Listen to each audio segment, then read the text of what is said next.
Hello friends, good morning, Radhe Radhe. तो कैसे हैं आप? उम्मीद है कि सब बढ़िया होंगे, स्वस्थ होंगे, मस्त होंगे, अपने अपने कामों में व्यस्त होंगे। तो जी, आज के ब्लॉग की शुरुआत कर दी है मैंने सुबह के 11 बजे से। तो आज मैं भी बहुत व्यस्त हूँ। तो आज मैं करने वाली हूँ बहुत दिनों के बाद गोबर से लिपाई, और आपको भी दिखाते हैं कैसे होती है कच्चे घरों की लिपाई गोबर से। तो हम यहाँ गाय का गोबर लेते हैं और इसमें हरा रंग मिला के फिर रूम की लिपाई करते हैं। और जो कच्चे मकान होते हैं ना, उसमें गोबर से ही लिपाई करते हैं। जो कच्चे रूम होते हैं और जिनमें फर्श डले होते हैं उनमें तो लिपाई करने की ज़रूरत नहीं होती है, पोछा वगैरह लगाते हैं, ठीक हो जाते हैं। पर अब सभी घर पक्के ही बना रहे हैं, पर कुछ कुछ जो पुराने मकान हैं वो कच्चे हैं, तो उनकी लिपाई गोबर से करनी पड़ती है। तो हमारे भी 2-3 रूम हैं, तो उनमें हमें भी गोबर से लिपाई करनी पड़ती है हमें भी। तो यहाँ पे देखिए क्या हो रहा है सफाई करते करते डांस हो रहा है। तो यहाँ पे बेड लगे हुए थे, वो निकाले, तो यहाँ पे देखिए कितना कूड़ा है, कितना कूड़ा निकला। यहाँ पे सफाई करने के बाद मैं रूम में, दूसरे रूम में जो रसोई घर का भंडार है उसमें लिपाई करने चली गई थी। और जब मैं यहाँ पे गोबर देने आई, लिपाई करने आई, तो यहाँ देखा तो इन्होंने इस रूम के ऊपर भी एक स्टोर होता है, मतलब उसमें उसकी सफाई कर रहे थे। तो यहाँ पे और ज़्यादा कूड़ा पड़ चुका था। तो फिर उसको मैं बाद में दिखाऊंगी क्या हुआ था, कितना कूड़ा निकाला था ऊपर। जो मतलब कभी कभी यूज करने वाली चीज़ें होती है ना, वो रखी होती है उस रूम के ऊपर जो कमरा होता है उसमें, छत के ऊपर। तो जो कभी कभी यूज होती है ना चीज़ें, वो ही रखी होती है उसमें।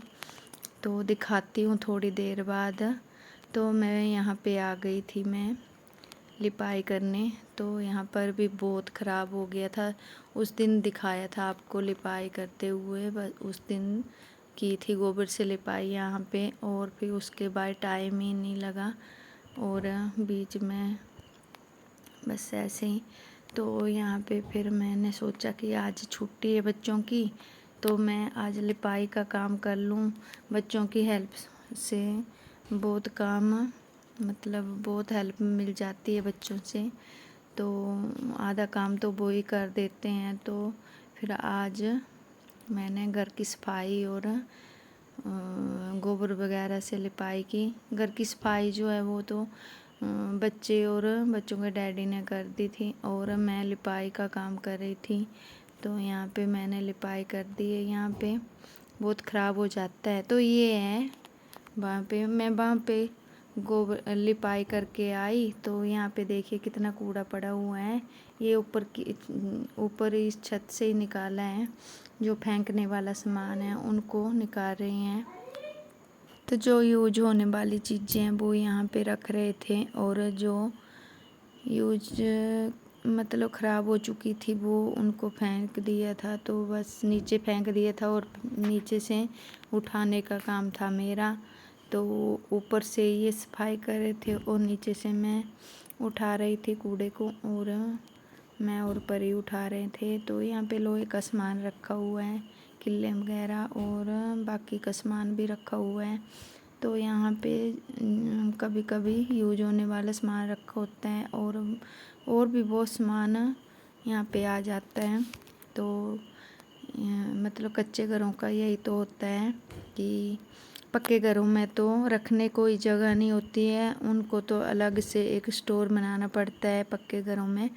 तो फिर भी खलारा पड़ा रहता है। और ये जो कच्चे मकान होते हैं ना, ये 3 मंजिल मकान होता है। तो ऊपर की तीसरी मंजिल में तो बस यही रखा होता है, कितने भी रूम हो। हमारे 3 रूम हैं मतलब ऊपर, तो उनमें बस ऐसे ही है। तो एक में लकड़ी रखी हुई है, और दो में बस ऐसे ही यूज होने वाला सामान, कभी कभी यूज होने वाला सामान रखा हुआ है और आलतू फालतू का सामान रखा हुआ है, तो बस ऐसे ही आ जाता है तीसरी मंजिल में। और नीचे के कमरे साफ़ रहते हैं तो खलारा भी कम पड़ता है फिर इन चीज़ों का। और पक्के मकानों में तो बस बहुत खलारा पड़ता है अगर स्टोर ना हो तो यहाँ पे ये एक रूम ये भी है, इसको मैं कभी कभी दिखाती हूँ क्योंकि सुबह बच्चे होते हैं जब झाड़ू लगा रही होती है तो फिर मैं यहाँ की वीडियो कम में बनाती हूँ और यहाँ की भी कम में बनाती हूँ। तो यहाँ पर भी रूम साफ़ हो गया है और अब बाहर का बचा हुआ है कूड़ा, बाकी के रूम साफ़ कर दिए हमने। और यहाँ पे बचा हुआ खलारा तो वो ही उठा रहे हैं अभी। तो यहाँ पे 5 बज चुके थे तो शाम के, तो बहुत खलारा पड़ चुका था। तो यहाँ पे रसोई भंडार में भी लिपाई हो गई है। और जब लिपाई कर देते हैं ना तो बहुत सुंदर लगते हैं रूम, और जब ख़राब हो जाते हैं तो इतने गंदे दिखते हैं ना कि क्या ही बोलें। तो यहाँ पर भी सफाई हो गई और यहाँ पे हो रही है रात के खाने की तैयारी। तो यहाँ पे मैं बना रही हूँ पतरोड़े, अरबी के पत्तों के जो बनते हैं, तो मैं वही बना रही हूँ। और बस पतरोड़े बनाने का जो होता है लेप वो ही बना रही थी। तो इसके बाद मैं बना दूँगी पतरोड़े और हमें तो बहुत पसंद है। तो मासी इन्हें दिए थे पत्ते, तो वही मैंने सोचा कि पतरोड़े बना लूँ क्योंकि ये एक दिन पहले तोड़े थे तो थोड़े वो हो गए थे, नहीं तो ताज़े नहीं थे ये पत्ते। तो मैंने सोचा कि ये ख़राब हो जाएंगे तो आज मैं बना ही लूँ ये भी।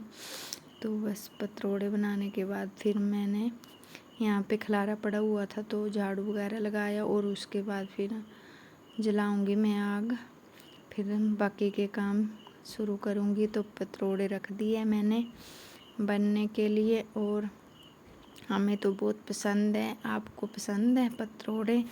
बताना कमेंट में। तो यहाँ पे बस झाड़ू लगा के फिर मैं आग जला दूँगी और उसके बाद फिर बनाऊँगी कुछ सब्ज़ी। तो मैंने दाल बनाई थी तो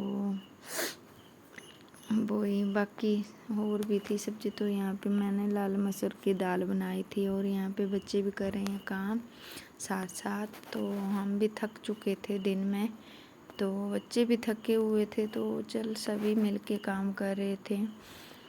तो आपको हमारी वीडियो कैसी लगी? आज की वीडियो बस इतनी ही है। अगर हमारी वीडियो थोड़ी बहुत भी अच्छी लगती है तो हमारी वीडियो को लाइक शेयर कमेंट और सब्सक्राइब करना ना भूलना। तो यहाँ पे देखिए पतरोड़े बन गए हैं और आइए आप भी खा लीजिए गर्मा गर्म पतरोड़े।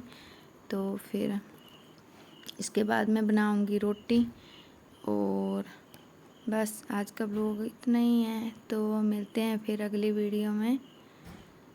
तब तक के लिए बाय बाय।